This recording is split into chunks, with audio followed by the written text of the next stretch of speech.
యత్నవంతో యవద్వీపం సప్త రాజ్యోపశోభితం సువర్ణ రూప్యకం ద్వీపం సువర్ణ అక్షరమండితం.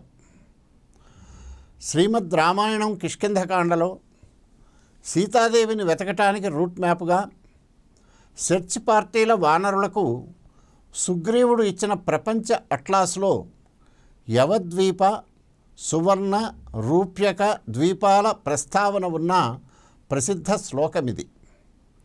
సువర్ణం అంటే బంగారం, రూప్యకం అంటే వెండి. బంగారం దీవి వెండి దీవి అంటూ ఎక్కడైనా ఉంటాయా? ఉంటాయని అనేవాడు మూర్ఖుడు, దానిని నమ్మేవాడు అంతకంటే మూర్ఖుడు అని ప్రపంచ జ్ఞానాన్ని గుత్తకు తీసుకున్నామనుకునే ఈ కాలపు వింత హేతువాదులు వెక్కిరించవచ్చుగాక. కానీ భారతదేశానికి తూర్పున, చైనాకు దక్షిణాన, మలై ఆర్కిపెలాగో, ఫిలిప్పీన్స్, ఇండో చైనాలు ఉండే ఆగ్నేయేసియా మన ప్రాచీన కాలంలో సువర్ణ భూమి లేక సువర్ణ ద్వీపం అని వ్యవహరించబడేది. అక్కడ నేలంతా బంగారం, కొండలన్నీ బంగారం, ఎవరికి కావలసినంత వాళ్ళు తవ్వుకుపోవచ్చు అన్న వెర్రితనంతో కాదు, బంగారపు గనులు ఆ ప్రాంతంలో ఎక్కువగా ఉన్నాయి కాబట్టి. అది తెలుసుకునే మొట్టమొదటి రోమన్ భూగోళ శాస్త్రవేత్త పాంపీనియస్ మేలా సామాన్య శకం మొదటి శతాబ్దంలో ఆ ప్రాంతానికి క్రైస్ అంటే బంగారం దీవి అని పేరు పెట్టాడు. టోలమీ సువర్ణభూమిని అక్షరాల క్రైస్ కోరో అని తన భాషలోకి తర్జుమా చేశాడు. ఇండాలజీకి ఆద్యుడు అనబడే అల్ బెరూని దానిని సువర్ణ ద్వీప్ అన్నాడు. చైనా వాళ్ళు సువర్ణ భూమిని కిన్ లిన్ అంటే ల్యాండ్ ఆఫ్ గోల్డ్ అని మక్కీగా కాపీ కొట్టారు. గ్రీక్, లాటిన్, అరబిక్, చైనీస్ ప్రాచీన గ్రంథాలలో సువర్ణ భూమి, సువర్ణ ద్వీపాల ప్రస్తావన కనిపిస్తుంది. కొండలో, నేలలో బంగారం నిండిన దేశం ఒకటి ఉన్నదని వాయుపురాణం లాంటి పురాణాలు సహస్రాబ్దాల కిందటే చెప్పాయి.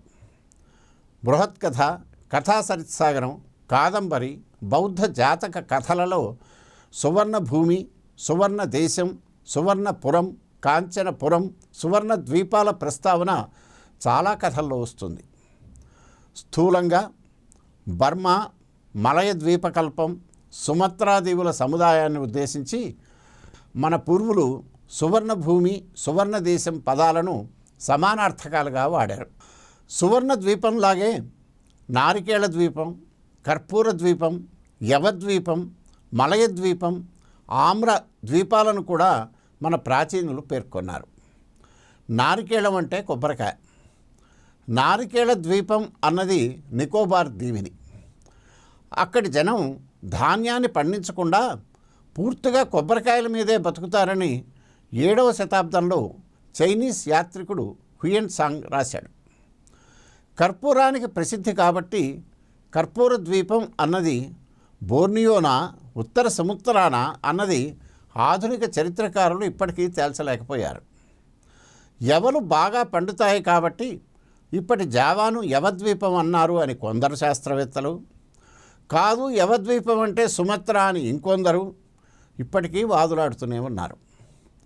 ఆకాశం నుంచి చూస్తే మామిడి పండు అంటే ఆమ్ర ఆకారంలో ఉంటుంది కాబట్టి సింహళ శ్రీలంకకు ఆమ్రద్వీపం అని పేరు వచ్చింది. అలాగే మలయ పర్వత ప్రాంతం అంటే నేటి మలేషియా గంధపు చెట్లకు పెట్టింది పేరు. దాన్ని బట్టే మలయే భిల్ల పురంధ్రి చందనాతరు కాష్టమింధనం కురితే, మలయ పర్వతంలో గిరిజన స్త్రీ గంధపు చెక్కను వంటకు కట్టెలుగా వాడుతుంది అని లోకోక్తి వచ్చింది. క్రీస్తు శకం అనేది కళ్ళు తెరిచి కొన్ని శతాబ్దాలు తిరిగాకే ఇండియా నుంచి ఓడలలో వర్తకానికి వెళ్ళిన వారి ద్వారా ఆగ్నేయాసియాలోకి హైందవ మతం విస్తరించిందని, అంతవరకు ఆయా దీవులు, దేశాల అజాపజా భారతీయులు ఎరుగరు అని కదా చరిత్ర పుస్తకాల్లో మన పిల్లలకు నూరిపోసేది. మరి జావాలో యవలు పండుతాయని, సుమత్రా దీవుల సముదాయం బంగారానికి గని అని, నికోబార్ కొబ్బరి మయమని, మలయాలో పొయ్యిలో కట్టెలకు కూడా గంధం చెక్కలను వాడతారని, బోర్నియో అదే ఇప్పుడు కలిమంథన్ కర్పూరానికి నెలవని, అంతరిక్షం నుంచి చూస్తే లంకదేవి మామిడి పండు ఆకారంలో కనిపిస్తుందని, ముక్కు మూసుకొని మూల కూర్చున్నారని అనుకోబడే వేదకాలపు బ్రాహ్మణులకు ఎలా తెలిసింది?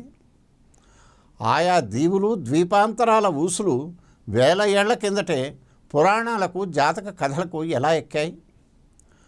ఆఫ్టర్ ఆల్ కోతుల నాయకుడు అయిన సుగ్రీవుడు ఈ కాలానికి కూడా మహావిజ్ఞానులు తికమక పడే జాగ్రఫీని తడుముకోకుండా ప్రపంచ అట్లాసులా గడగడ ఎలా చెప్పాడు అని ఇప్పుడు ఆలోచిస్తే ఆశ్చర్యం వేస్తుంది. అందుకే Puranic writers had real knowledge of Malay peninsula and Indian archipelago.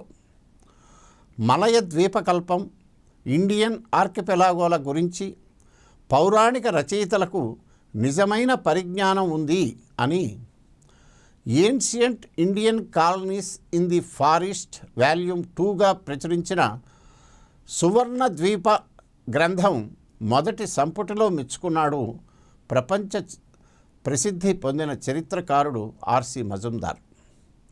వాస్తవానికి ఈ దేశాలు ద్వీపాలు భారతీయులకు వేల సంవత్సరాలుగా తెలుసు.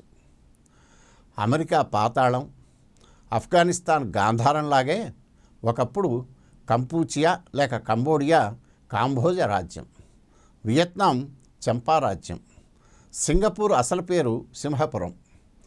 హిందూ పసిఫిక్ మహాసముద్రాల నడుమ 8వ వంతు భూమిని 17,000 దీవులతో ఆవరించి చైనా, ఇండియా, అమెరికాల తరువాత జనసాంద్రతలో ప్రపంచంలో 4వ స్థానం పొందిన ఇండోనేషియా ఆర్కిపెలాగోలో అగస్త్య, మార్కండేయ మహర్షుల ప్రాచీన పాదముద్రలు కనిపిస్తాయి.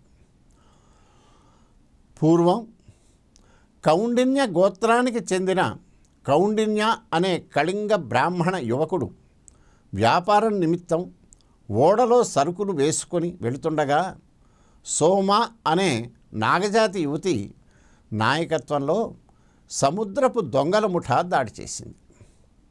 ఓడలోని వర్తకులను కూడగట్టి కౌండిన్య వారిపై భీకరంగా పోరాడి తరిమివేశాడు. ఆ ఘర్షణలో నౌక దెబ్బతిని మరమ్మతుల నిమిత్తం కొంతకాలం అక్కడే లంగరు వేసింది. దొంగల ముఠా మళ్ళీ ఎటునుంచి మీద పడుతుందోనని కౌండిన్య అప్రమత్తంగా ఉన్నాడు. అయితే అతడు పోరాడినప్పుడే మన్మథుడు కూడా సోమరాణి మీద వలపు బాణాలు వేశాడు. కుర్రవాడి అందం, పరాక్రమం చూసి ఆమె మరలుకొని తనను పెళ్లి చేసుకోమని అడిగింది. అతడు ఒప్పుకొని ఆమెను పరిణయమాడి అక్కడే సెటిల్ అయ్యాడు. అప్పటికే సోమ స్థానిక కాంబోజ రాజ్యానికి రాణి. పెళ్లి కానుకగా కౌండిన్యను రాజును చేసింది.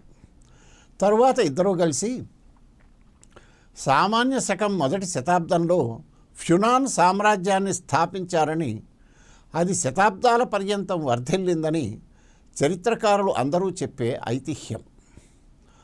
మూలకర్తల వివాహ వేడుకను తరువాతి తరాల ఖమేర్ పాలకులు 13వ శతాబ్దం వరకు ప్రతి ఏటా వైభవంగా జరుపుకునేవారు. స్థాపకురాలు నాగజాతికి చెందింది కాబట్టి ఖమేర్ సామ్రాజ్య విగ్రహ సంస్కృతిలో సర్పానికి అధిక ప్రాధాన్యం వచ్చింది. అలా మొదలైన ఫ్యునాన్ లేక ఖమేర్ సామ్రాజ్యం క్రమంగా ఆగ్నేయాసియా అంతటా బహురూపాల్లో వ్యాపించిందని చరిత్రకారులు చెప్తారు. ఆయా రాజ్యాలు, రాజులు, వారి వంశక్రమాలు, వారి మధ్య యుద్ధాలు, పరిపాలనా విశేషాలు చెప్పాలంటే ఎన్ని గంటలైనా సరిపోవు. ఆయా వివరాలు మన పరిశీలనకు అవసరం లేదు. సామాన్య శకం శతాబ్దంలో మొదలై చరిత్ర ప్రసిద్ధిగాంచిన శ్రీ విజయ, శైలేంద్ర బౌద్ధ సామ్రాజ్యాలు విస్తరించేంత వరకు అనేక శతాబ్దాల పర్యంతం Java, Cambodia, Vietnam, Thailand, Malaya, Indonesia, ఫిలిప్పీన్స్లలో హైందవ వైదిక సంస్కృతి విలసిల్లింది. వాటికి గుర్తుగా ఎన్నో అపురూప దేవాలయాలు వెలిశాయి. వాస్తవానికి ప్రపంచంలోకెల్లా పెద్ద హిందూ దేవాలయం మన హిందూ దేశంలో కాదు, వాయవ్య కాంబోడియాలో ఉన్నది. దేవాలయ కట్టడాల్లో ప్రపంచమంతటిలో పెద్దదైన ఆంకోర్ వాట్ టెంపుల్ కాంప్లెక్స్ విస్తీర్ణం 163 హెక్టార్లు, అంటే 402 ఎకరాలు.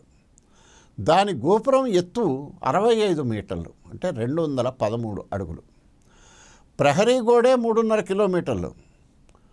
ఇప్పుడు ఆంకోర్గా పిలువబడుతున్న యశోధరపురంలో 2వ సూర్యవర్మ నిర్మించిన వైష్ణవాలయం ఇది. 12వ శతాబ్దం చివరిలో బౌద్ధ ఆలయంగా మార్చివేయబడింది.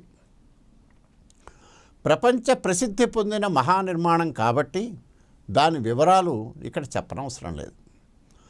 ఆంకోర్ వాట్ తర్వాత చెప్పుకోవాల్సినది ఇండోనేషియాలోకెల్లా పెద్దదైన ప్రాంబనన్ దేవాలయ సముదాయం. 8వ శతాబ్దంలో సంజయ వంశ రాజులు కట్టిన ఆ త్రిమూర్తుల గుడి యోగ్యకర్త నగరం సమీపాన ఉంటుంది. ప్రాచీన జావా హైందవ కళకు శిల్ప నైపుణ్యానికి ప్రతీక అయిన ఈ టెంపుల్ కాంప్లెక్స్లో మొత్తం 240 గుళ్ళు ఉంటాయి. ప్రధానమైన శివాలయం ఎత్తు 154 అడుగులు. దానికి అటూ ఇటూ విష్ణు ఆలయం, బ్రహ్మగుడి ఉంటాయి. త్రిమూర్తుల వాహనాలైన నంది, హంస, గరుడులకు వేరువేరుగా ఆలయాలు ఉన్నాయి. శివాలయంలోని గ్యాలరీలో రామాయణాన్ని, విష్ణు ఆలయం గ్యాలరీలో కృష్ణాయనాన్ని మనోహర శిల్పాలుగా చెక్కారు. ప్రాంబనన్ ఆలయ నిర్మాణానికి సంబంధించిన కథ చిత్రంగా ఉంటుంది. పూర్వం ఒక రాజకుమారుడు ఓ అతిలోక సుందరిని పెళ్లాడాలనుకున్నట్ట. ఒక్క రాత్రిలో 1000 దేవతా శిల్పాలు చెక్కగలిగిన వాడినే తాను చేసుకుంటానని ఆమె కండిషన్ పెట్టింది. ఆ మానవుడు బహు కష్టపడి తెల్లవారేలోగా 999 చెక్కగలిగాట. టార్గెట్కు ఒక్కటి తక్కువైంది కనుక ఆ రాకుమారి పెళ్లి చేసుకొని పొమ్మన్నదట. అతగాడికి ఒళ్ళుమండి 1000వ శిల్పంగా నువ్వే ఉండు అని శాపం పెట్టేట. అప్పటి నుంచి ఆమెను ఆ దేవాలయ సముదాయంలో దుర్గగా పూజిస్తారట. అమ్మాయిలు ఆమెను కొలిస్తే పెళ్ళి త్వరగా అవుతుందని జానపదుల నమ్మకం. ప్రాంబనన్ సముదాయపు దాక్షిణాత్య ఆలయ వాస్తులో చోళ వారసత్వ ప్రభావం కొట్టొచ్చినట్టు కనిపిస్తుంది. ఆ మాటకొస్తే ఆగ్నేయాసియా అంతటా చోళ సామ్రాజ్యపు సాంస్కృతిక ఛాయలు కానవస్తాయి. అనేక శతాబ్దాల పర్యంతం వర్ధిల్లిన హైందవ వైదిక సంస్కృతికి నిదర్శనాలుగా ఆగ్నేయాసియా అంతటా చిన్న పెద్ద దేవాలయాలు ఇంకా 100ల సంఖ్యలో ఉన్నాయి. ఎన్నో ప్రాచీన దేవతామూర్తులు, ఆలయాలు తవ్వకాల్లో బయటపడ్డాయి. మలేసియాలోని మౌంట్ జిరాయి పర్వత ప్రాంతంలోని సుంగై బాటు వద్ద శతాబ్దం కింద అద్భుతమైన ప్రాచీన శివాలయం, దుర్గా, గణేశ, నంది విగ్రహాలు దొరికాయి. మలయ ద్వీపకల్పంలో, బోర్నియాలో ఇంకా చాలా చోట్ల విష్ణు, బ్రహ్మ, గణేశ, స్కంద, మహాకాళ, నంది విగ్రహాలు, శివలింగాలు తవ్వకాల్లో బయటపడ్డాయి. వియత్నాంలోని క్వాంగ్ నామ్ ప్రావిన్స్లోని చామ్ టెంపుల్ కాంప్లెక్స్ వద్ద ఆర్కియాలజీ తవ్వకాలలో 2.5 మీటర్ల ఎత్తు ఇసుకరాయి శివలింగం పురావస్తు తవ్వకాల్లో నిరుడు లభ్యమైంది. అది 9వ శతాబ్దం నాటిదని తేలింది. ఆగ్నేయాసియా దేశాల్లో అసలైన విశేషం ఒకటి ఉంది. ప్రపంచంలో అనేక దేశాల్లాగే అక్కడ కూడా ఇస్లామిక్ ఆక్రమణ అయింది. హెచ్చుభాగం దేశాలు శతాబ్దాల కిందటే ముస్లిం రాజ్యాలుగా మారిపోయాయి. అయినా తమ హైందవ వైదిక మూల సంస్కృతిని, సంప్రదాయాలను, ఆచారాలను నేటి వరకు అవి చక్కగా కాపాడుకొనగలిగాయి. సద్గురు శివానందమూర్తి గారు తమ ఆగ్నేయాసియా పర్యటన అనుభవాలను వివరించిన చిన్న పుస్తకం సువర్ణ భూమిలో దీనికి సంబంధించి ఆసక్తికరమైన విశేషాలు ఉన్నాయి. ఇండోనేషియా రాజధాని జకర్తా అంటే జయకర్తలో పెద్దలు పండితులు కలిసినప్పుడు ఓం స్వస్తిరస్తు అని అభివాదం చేసుకుంటారట. ఆ నగరంలో ప్రధాన ఆకర్షణ అయిన నేషనల్ మ్యూజియం పేరు పూర్ణ భక్తి పృథివీ. ఒక్కో ఫ్లోరుకు 6000 చదరపు అడుగుల చొప్పున 3 ఫ్లోర్లు ఉన్న ప్రాసాదాలు అక్కడ 5 ఉన్నాయట. మ్యూజియంలో అడుగుపెట్టగానే ఎంట్రన్స్ హాల్లో ఊర్ధ్వమూలం అధశాఖా అన్న వైదిక తాత్విక భావనకు ప్రతీకగా వేరులు పైన కొమ్మలు కిందగా తలకిందుల భంగిమలో 31 అడుగుల ఎత్తున 19 అడుగుల చుట్టుకొలతతో 6 అడుగుల వ్యాసం ఉన్న చెట్టు చెక్కతో మలిచారట. మొత్తం రామాయణ కథను ఆ చెట్టు నిండా చక్కని బొమ్మలతో చెక్కారట. ఇండోనేషియాలోని ఏ హైందవ ఆలయంలోనికి ఒళ్ళంతా కవర్ చేసుకొనిదే విజిటర్లను అనుమతించరు. పొట్టి లాగులు, మినీ స్కర్టులు, జీన్స్ ప్యాంట్లు, టీ షర్టులతో జుట్టు విరబోసుకొని దైవ దర్శనానికి వెళ్ళే మన విచిత్ర సెక్యులర్ విచ్చలవిడితనం అక్కడ కుదరదు. ఆఖరికి ట్రౌజర్లను కూడా ఒప్పుకోరు. నడుము నుంచి కాళ్ల వరకు కప్పే లుంగీ లాంటి ప్రత్యేక వస్త్రాన్ని పురుషులకు, ఫుల్ స్లీవులు క్లోజ్ కాలరు ఉండి మెడ నుంచి కాళ్ల వరకు కవర్ చేసే ప్రత్యేక వస్త్రాన్ని స్త్రీలకు గుడి దగ్గర అందుబాటులో ఉంచుతారు. మహిళలకు జుట్టుముడి తప్పనిసరి. హైందవానికి పుట్టినిల్లు అయిన మన హిందూ దేశంలో లేని హైందవ సంస్కృతి ఇండోనేషియాలో ముచ్చట గొలుపుతుంది. అక్కడి ఆర్మీ హెడ్ క్వార్టర్స్ పేరు క్షత్రియ మండల. ఆర్మీ పెన్షనర్ల కార్యాలయం పేరు గృహ పూర్ణాయుధ. సెక్రటేరియటు నాగర. అధికారి కార్యాలయం అధికార్య. బ్యాంకును ధనగృహ అంటారు. బ్యాంక్ ఆర్య, బ్యాంక్ అర్ధలోక, బ్యాంక్ ధన్వాన్ బ్యాంకుల పేర్లు. ప్రధాన రహదారి మార్గ ఉత్తమ. వాహన పరీక్షశాల వాహన పరీక్షాదన్. యూనివర్సిటీ పేరు ఉదయన. రేణు, దమయంతి, సరస్వతి, కుంతీదేవి ముస్లిం మహిళల పేర్లు. విష్ణు, పుష్పిత క్రైస్తవ మహిళలు.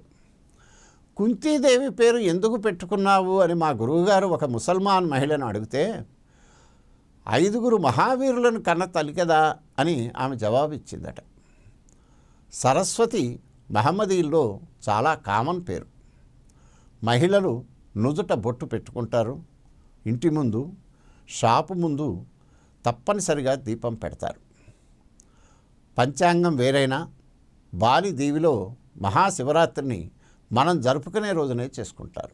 కానీ మళ్ళా కాదు, ఆ రోజంతా మౌనం, పూర్తి ఉపవాసం పాటిస్తారు. ఇంట్లో పొయ్యి వెలిగించరట. టీవీ, బయట తిరుగుడు అసలే కూడదు. కొందరైతే కనీసం రోడ్డు కూడా దాటరు.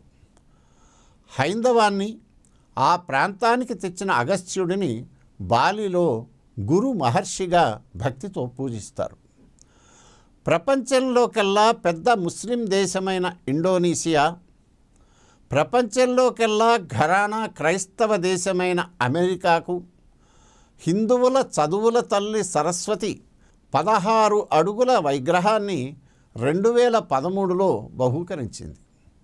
అమెరికా ప్రభుత్వం దానిని సగౌరవంగా స్వీకరించి వాషింగ్టన్ వీధిలో ప్రతిష్ఠించింది.